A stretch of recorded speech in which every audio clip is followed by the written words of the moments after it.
புதுக்கோட்டை மாவட்டம் வடக்காடு விவகாரம் தொடர்பாக இரு தரப்பினருக்கும் இடையே சமாதான கூட்டம் நடந்துள்ளது. கூடுதல் விவரங்களோடு இணைகிறார் செய்தியாளர் சுந்தர். சுந்தர், வணக்கம். இப்ப இந்த சமாதான கூட்டத்துல ஏதேனும் சமரசம் ஏற்பட்டிருக்கா? என்ன நிலவரம்?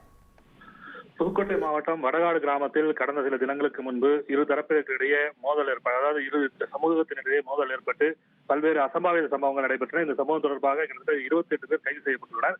இந்த நிலையில்தான் இந்த பிரச்சனை தொடர்பாக தீர்வு காண்பதற்காக புதுக்கோட்டை வருவாய் கோட்டாட்சியர் அலுவலகத்தில் ஒரு சமாதான கூட்டமானது நடைபெற்றது. மாவட்ட வருவாய் அலுவலர் மற்றும் மாவட்ட வருவாய் கோட்டாட்சியர் தலைமையில் பீஸ் கமிட்டி கூட்டமானது நடைபெற்றது. இதில் இரண்டு சமூகத்தைச் சேர்ந்த முக்கிய பிரமுகர்கள் கிட்டத்தட்ட ஒரு 50க்கும் மேற்பட்டோர் கலந்து கொண்டனர். இதில் முக்கியமான சில முடிவுகள் எடுக்கப்பட்டுள்ளன. குறிப்பாக பாதிக்கப்பட்டவர்களுக்கு நிவாரணம் வழங்குவது மற்றும் இந்த இரு தரப்பினருக்கிடையே நீண்ட காலமாக அந்த கோவில் திருவிழா, அதாவது எந்த பிரச்சனை ஏற்பட்டதாக கூறப்பட்டதோ அந்த கோவிலுக்கு அருகில் ஒரு மைதானம் உள்ளது. அந்த மைதானத்தில் இரண்டு தரப்பினரும் யாருக்கு உரிமை உள்ளது என்பது தொடர்பாக தான் நீண்ட காலமாக அவர்களுக்கு பிரச்சனை ஏற்பட்டு வருகிறது.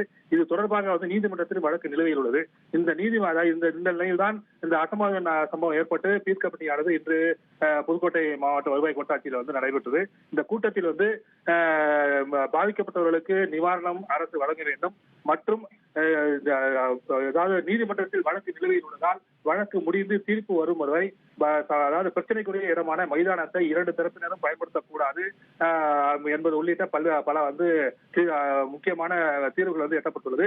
குறிப்பாக நீதிமன்ற தீர்ப்பு வரும் வரை இந்த எந்த விதமான அசம்பாவித பிரச்சனையும் ஏற்படக்கூடாது, இரண்டு தரப்பினருமே அந்த குறிப்பிட்ட பிரச்சனைக்குரிய மைதானத்தை பயன்படுத்தக்கூடாது என்று முடிவு செய்யப்பட்டுள்ளது. தகவல்களுக்கு நன்றி சுந்தர்.